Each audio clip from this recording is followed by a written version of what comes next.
Réinventer l'éducation. Learning World, en association avec WISE, une initiative de Qatar Foundation. Cette semaine, Learning World se rend en Allemagne et s'intéresse aux différents systèmes éducatifs. Un choix qui dépend de votre lieu de naissance, de vos capacités et des convictions de vos parents. L'Allemagne étant un pays fédéral, les systèmes éducatifs diffèrent sensiblement d'une région à une autre. Par exemple, les examens sont organisés au niveau des Länder. Nous sommes allés en Bavière pour comprendre comment cela fonctionne en pratique. Dans cette école primaire de Munich, Patricia Gasper corrige les exercices de ses élèves. Cette jeune enseignante a un diplôme pour exercer dans le secondaire, mais comme elle a fait ses études dans l'état de Brandenburg, dans le nord-est de l'Allemagne, son diplôme n'est pas reconnu ici, en Bavière, où elle a emménagé. Quand vos études ne sont pas reconnues et que votre diplôme est considéré comme inférieur, c'est pénible et un peu discriminant. Vous avez étudié, fait des stages. Après tout le stress et le travail, vous vous dites « ça y est, je peux enfin commencer à travailler ». Outre-Rhin, la politique éducative n'est pas élaborée par un ministère central, mais par 16 ministères fédéraux. Résultat, une compétition s'est instaurée entre les Länder et la qualité des enseignements n'est pas la même partout.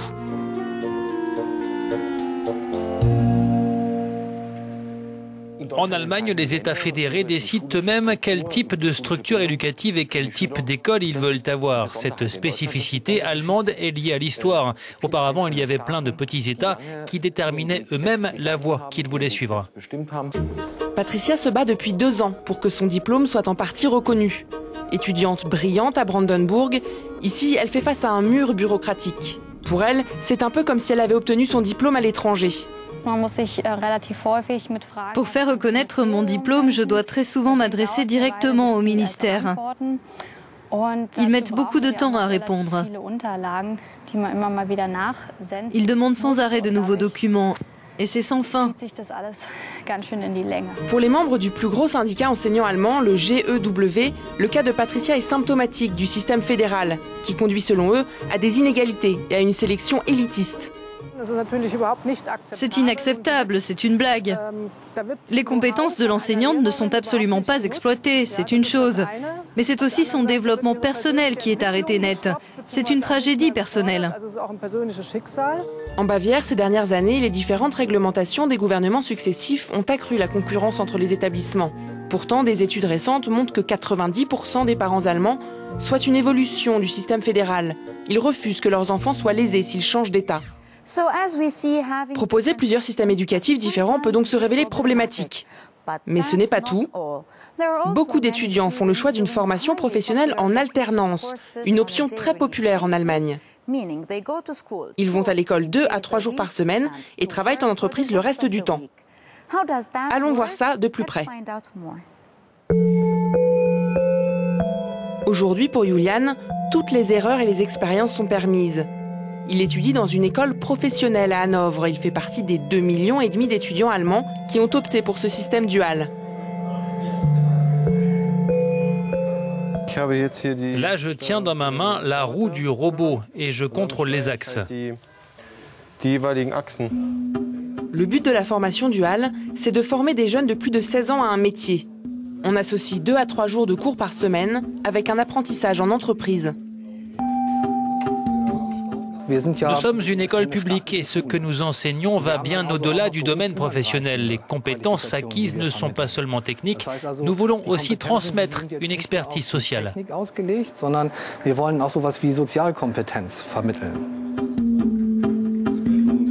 Car ces écoles proposent aussi des enseignements généraux, comme par exemple ces cours de politique auxquels assiste Julian. Parallèlement, le jeune se rend 4 fois par semaine dans cette entreprise spécialisée en technologie de l'information, où il est apprenti. Il met ici en pratique ce qu'il apprend à l'école. Avec l'école, je consolide ce que j'acquiers ici. J'apprends aussi de nouvelles choses et pas seulement de la théorie. En laboratoire, on apprend des choses pratiques. Les 2 expériences sont très complémentaires. Pour décrocher son diplôme, Julian doit passer des examens pratiques et théoriques. La formation professionnelle va de 2 à 3 ans et demi et le jeune est rémunéré par l'entreprise sur la base d'un temps partiel.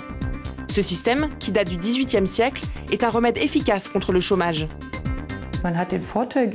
Leur avantage, comparé à une éducation académique, c'est l'expérience professionnelle.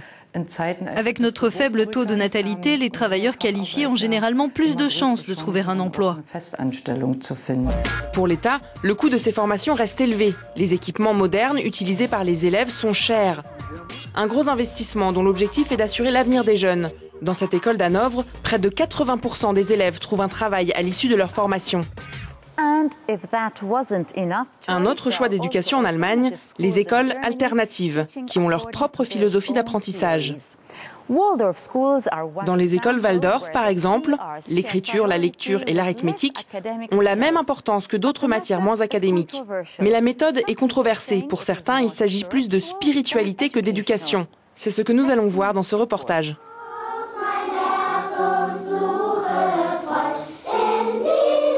Commencer la journée en chanson et en mouvement, c'est le quotidien des élèves de cet établissement du nord d'Hambourg. Dans les écoles Waldorf, l'expression physique et le chant sont aussi importants que la lecture et l'écriture. Le but, c'est qu'ils se réveillent en bougeant au sein d'un groupe, particulièrement le lundi matin. Ils doivent se sentir bien dans leur corps. Ils doivent ressentir leurs pieds, leurs mains et leurs camarades. Et quand les leçons de maths commencent, pas de livres, pas de stylos. Les enfants continuent à bouger et à se déplacer. Au début du processus, ils agissent de façon autonome en exprimant de manière artistique ce qu'ils apprennent. Les élèves comprennent ainsi ce qu'ils doivent retenir. La première école Waldorf a été fondée en Allemagne en 1919 par le philosophe autrichien Rudolf Steiner. Aujourd'hui, il en existe plus de 200 dans le pays, allant des crèches au lycée.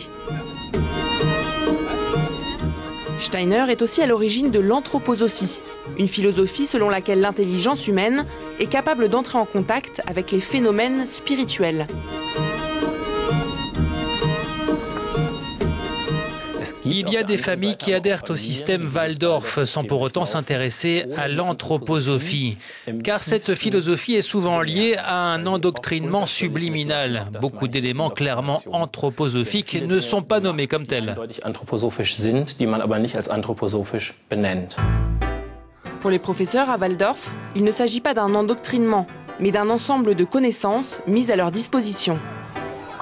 En fait, l'anthroposophie est un instrument pour les enseignants, utile pour libérer leur pouvoir créatif. Ce n'est jamais un sujet traité en classe. Notre but n'est pas de former de petits anthroposophes, mais plutôt des humains doués de libre arbitre.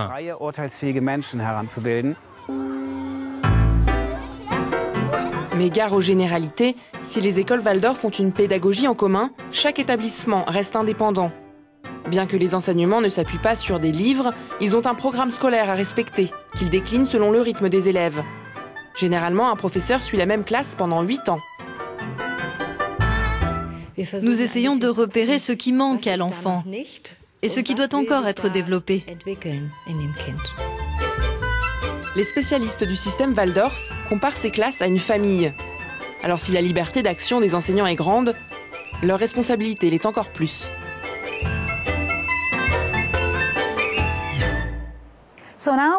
Maintenant, c'est à vous.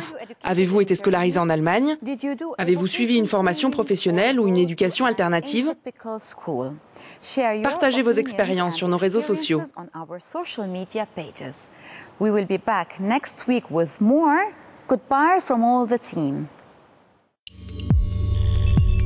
Learning World, en association avec WISE, une initiative de Qatar Foundation.